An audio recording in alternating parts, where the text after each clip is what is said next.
জানাজার নামাজের পরে যে দোয়াটা আছে এই দোয়াটা বুঝে না।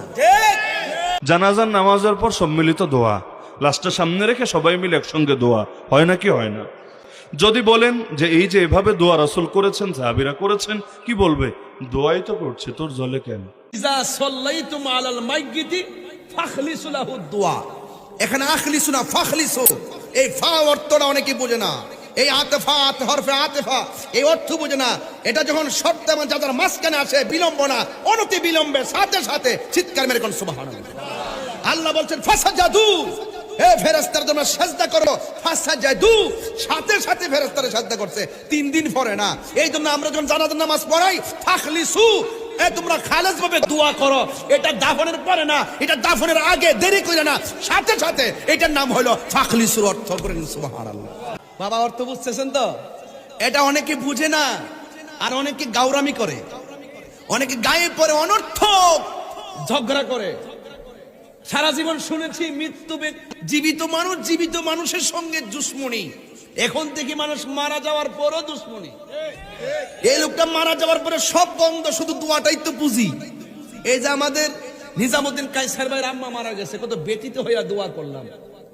এই দোয়া করতে কি দলিল খোঁজা লাগবে? আপনি যাইছেন যে হ্যাঁ কেউ মারা গেছে মাহফিলে দোয়া করা কোন কিতাবে আছে? এটাকে আমি বাইর করতে পারুম? কোন কিতাবে লেখা আছে যে মাহফিলে ওইটা দোয়া করা যায়? আসেনি। সব জায়গায় প্রশ্ন করেন না, সব জিনিসটা ঠেললেন না। এই ঠুনকু বিষয় নিয়েই বিতণ্ড করতে করতে উলামায়ে কেরামদের মধ্যে হাজার হাজার ভাগ হয়েছে। কথা বলেন ঠিক কিনা?